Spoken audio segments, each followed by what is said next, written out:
Friends, ఈ మధ్య మీరు గమనిస్తే టీవీల్లో సీరియల్స్ చూసేవాళ్ళని నీట్గా వెబ్ సిరీస్ల వైపు మళ్ళిస్తున్నారు.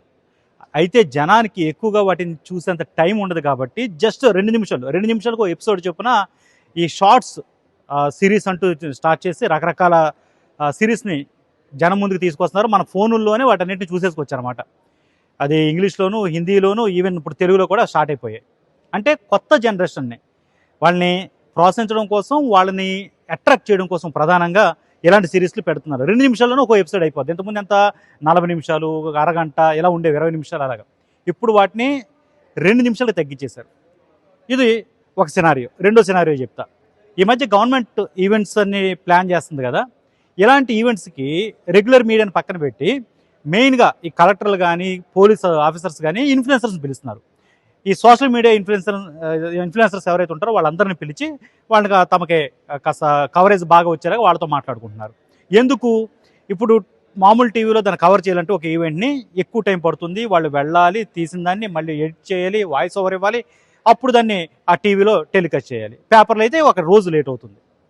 కానీ అదే ఈ సోషల్ మీడియా ఇన్ఫ్లుయెన్సర్స్ అనుకోండి, ఇమ్మీడియట్గా కవర్ చేస్తారు, అప్లోడ్ చేసేస్తారు. ఎన్ని వ్యూస్ వచ్చాయి, ఎంతమంది చూస్తున్నారనే ఒక క్లారిటీ వాళ్ళకు ఉంటుంది కాబట్టి వాటిని ఎంకరేజ్ చేస్తున్నారు. ఇవన్నీ కూడా కాలానుగుణంగా వస్తున్నటువంటి మార్పులు. ఓకే, రైట్, ఇందులో ఏం తప్పు లేదు.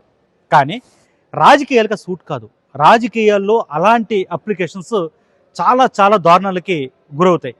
ఇప్పుడు ఫర్ ఎగ్జాంపుల్ ఇటీవల జరిగిన జోగి రమేష్ కావచ్చు, అంతకుముందు అంబటి రాంబాబు ఇంటిపై జరిగిన దాడులు కావచ్చు, ఒకానొకప్పుడు అంటే వైసీపీ హయాంలో ఉండగా జోగి రమేష్ అప్పటి మాజీ ముఖ్యమంత్రి చంద్రబాబు నాయుడు ఇంటి మీదకి దాడికి వెళ్ళడం కావచ్చు, ఇవన్నీ కూడా అత్యంత హేయమైన ఘటనలు. వీళ్ళ బూతులు తిట్టడం కూడా ఆకోవలేక వస్తుంది. ఇవన్నీ ఎందుకు చేస్తున్నారు? తమతో తిరుగుతున్నటువంటి పొలిటికల్ యాంబిషన్స్ ఉన్న చిన్న చిన్న వ్యక్తులు, మెయిన్ యూత్, ఈ ఫోన్లో వీటి చూసుకుంటుంటారు కదా, ఈ రీల్స్ అనేవన్నీ, వాళ్ళని ఇంకా ఉద్రేకపరచడం కోసం, పార్టీ వైపు ఆకర్షించడం కోసం ఇలాంటి దాడులు చేసి వెనకాల ఒక అదిరిపోయే బ్యాక్గ్రౌండ్ మ్యూజిక్, ఒక హీరోయిక్ ఇమేజ్తో ఉన్నటువంటి బ్యాక్గ్రౌండ్ మ్యూజిక్లు వేసి వాళ్ళని ఉద్రేకపరచడం కోసం చేస్తున్న పనులు ఇవి తాత్కాలికంగా బాగానే ఉంటాయి, మంచి ఇమేజ్ వస్తాయి. ఇప్పుడు ఫర్ ఎగ్జాంపుల్ చూడండి, నెక్స్ట్ మేము వచ్చామంటే మీ సంగతి తెలుస్తామంటే అటు వైసీపీ వాళ్ళు వీళ్ళ గురించి మాట్లాడుతున్నారు. ఈవెన్ పార్టీ అధినేతలు అలా ఒకళ్ళనొకళ్ళు ఛాలెంజ్లు చేసుకుంటున్నారు. ఈ పరిస్థితి చూస్తున్న సామాన్య జనం అసహించుకుంటున్నారు. ఒకవైపున బడ్జెట్లో ఏపీకి ఏమొచ్చాయి, తెలంగాణకి ఏమొచ్చాయి, మన రాష్ట్రానికి సంబంధించి ఏ అంశాల మీద మనం పోరాడాలి, ఏ అంశాల మీద పార్లమెంట్లో మాట్లాడాలి, ఈ అంశాలన్నింటినీ కూడా పూర్తిగా పక్కకు తోసేసి నీ అంతు చూస్తాం మీ అంతు చూస్తాం అంటూ ఇళ్ళు తగలెట్టుకోవడాలు, ఇలాంటి కల్చర్ అనేది పూర్తిగా ఏపీ రాజకీయాలకి ఒక భస్మాసుర హస్తంగా మారిపోతుంది. రాజకీయాలు పక్కన పెట్టండి, ముందు రాష్ట్ర అభివృద్ధికి ఒక భస్మాసుర హస్తంగా ఈ నాయకులు తయారు చేస్తున్నారు. నిన్న పాతకాలం లీడర్లతో మాట్లాడితే, పాతకాలం రాజకీయాలకు సంబంధించిన లీడర్తో మాట్లాడితే భయపడిపోతున్నారు. ఇలాంటి సంఖ్యలు మేము ఎప్పుడు చూడలేదు. మేము అంశాల మీద ఒకరినొకరు విమర్శించుకునే వాళ్ళం, ప్రత్యర్థులుగా రాజకీయాలు ఉండేవాళ్ళం, కానీ పర్సనల్గా ఎప్పుడు కూడా ఒక మంచి భావంతో ఉండేవాళ్ళం. ఇదే చంద్రబాబు నాయుడు, రాజశేఖర రెడ్డి, వీళ్ళందరూ కూడా మంచి స్నేహితులని ఇప్పటికీ చాలామంది ప్రజల్లో ఒక భావన ఉంది. బయట ఎప్పుడు వాళ్ళు అలా మాట్లాడుకునేవాళ్ళు కాదు. కానీ ఇప్పుడు అసెంబ్లీలోని ఇప్పుడున్న లీడర్లు బూతులు తిట్టుకుంటున్నారు, వినలేని భాషలో మాట్లాడుకుంటున్నారు. అది అధినేతలు సమర్థిస్తున్నారు. నిజానికి ఇంత పెద్ద గొడవ జరుగుతుందా, మా చేతుల్లో లేదు, అభిమానులు ఆవేశం చెందిన ఇలా మాట్లాడుతున్నారా? ఇవన్నీ అబద్ధాలు.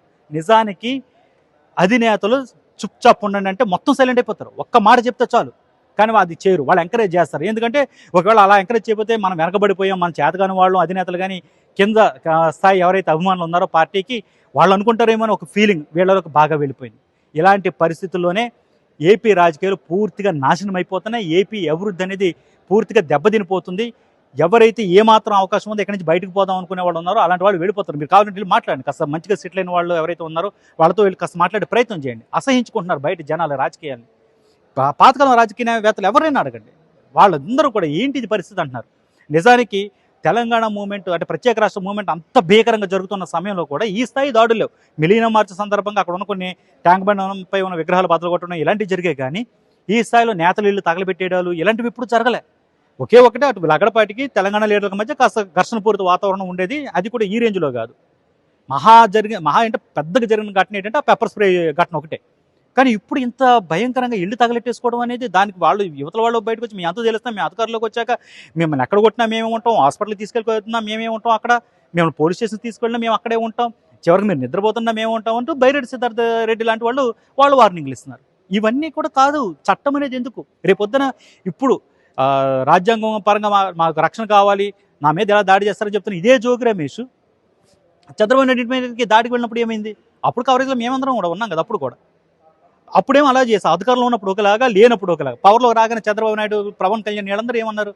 మేము సంయమనంగా ఉంటాం, ఎవరో బూతులు తిట్టొద్దు, మంచి రాజకీయం అంటే ఏంటో చూపిస్తాం, మంచి ప్రభుత్వం అదని చెప్పారు. కానీ ఇప్పుడు జరుగుతున్న సంఘటనలు ఏంటి? ఎంత అసహ్యంగా జరుగుతున్నాయి. మళ్ళీ ఏమంటున్నారు, ఈ దాడు అవమానకరంగా మాట్లాడితే దాడులు జరుగుతాయి, కానీ దాడులు జరగడం మంచిది కాదు, ఈ మంచి ప్రక్రియ కాదంటూ మాటలు చెప్తున్నారు. క్యాడర్ని పిలిచి ఎవరైనా ఇలాంటి దాడులకు అంటే గురి చేస్తే కనుక, గురి అయ్యేలా ప్రవర్తిస్తే కనుక వాళ్ళని పార్టీ నుంచి బయటకు పంపించేస్తాం, చుప్చాప్ ఉండంటే అందరూ చుప్చాప్ అయిపోతారు.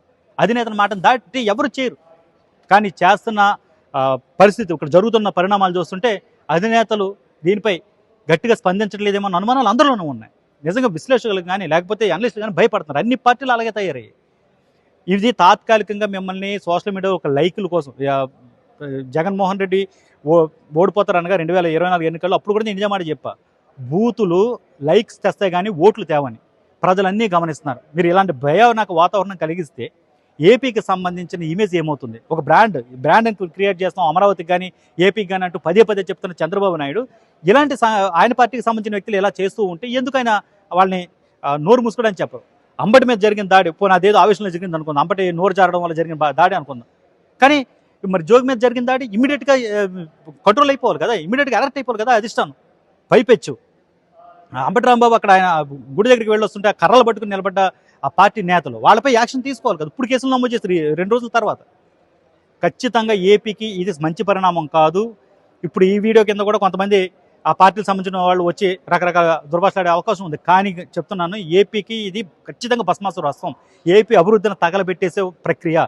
దీన్ని అన్ని పార్టీలు ఆపాల్సిందే. ఈ పార్టీ ఆ పార్టీ అని కాదు, వైసీపీ కావచ్చు, టీడీపీ కావచ్చు, జనసేన కావచ్చు, ఎవరైనా కావచ్చు. ఇది మంచి ప్రక్రియ అయితే కాదు. ప్రజలు అసహించుకుంటున్నారు. ఏపీ అభివృద్ధికి ఇది ఒక భస్మాసుర హస్తంగా మారిపోయే ప్రమాదం ఉంది. మీకు ఉంటుంది పాతకాలం వ్యక్తులకి. ఒకప్పుడు పార్లమెంట్లో ప్రధాని మన్మోహన్ సింగ్ని పట్టుకుని లాలూ ప్రసాద్ యాదవ్ నికమ్ అనే పదం వాడారు, అంటే అసమర్థుడు అనే పదం. దాని మీద ఎంత పెద్ద రచ్చ జరిగిందో అప్పుడున్న వాళ్ళు గుర్తుండే ఉంటుంది. అది పెద్ద తప్పు అని చెప్పి చివరికి లాలూ ప్రసాద్ యాదవ్ వచ్చి క్షమాపణ చెప్పారు. నికమ్ అనే పదం ఇప్పుడు అసెంబ్లీలో వాడలేని భాషల్లో బూతులు తిట్టుకుంటున్నారు. ఎంత స్థాయికి మొత్తం రాజకీయాలు దిగజారిపోయాయి. ఇది ముఖ్యంగా ఏపీలో ఎక్కువగా కనబడుతుంది. ఇలాగే జరిగితే కనుక ఏపీ నెంబర్ 1 స్టేట్ అని నెంబర్ 1, 2, 3లో ఉంటుందని చెప్పుకునేవన్నీ కూడా కాగితపు మాటలు అయిపోతాయి. రానున్న భవిష్యత్తు తరాల అభివృద్ధిని ఇప్పటి నుంచి దయచేసి మీరు నాశనం చేయొద్దు. ఇదే ఒక ప్రజాస్వామికవాదిగా రాజ్యాంగ విలువల్ని ఇష్టపడే వ్యక్తిగా నేను కానీ లేకపోతే అనలిస్టులు కానీ అందరూ కోరుతున్నటువంటి మాట. రాజకీయ పార్టీల అధినేతలు ముఖ్యంగా దీనిపై దృష్టి పెట్టాల్సిన అవసరం ఎంతైనా ఉందని కామన్ మ్యాన్ నుంచి వస్తుంది. కావాలంటే ఒకసారి బజార్లోకి వెళ్ళి మామూలు జనాన్ని అడగండి. మరిన్ని అప్డేట్స్ కోసం చూస్తున్నామండి ఏబీపీ దేశం.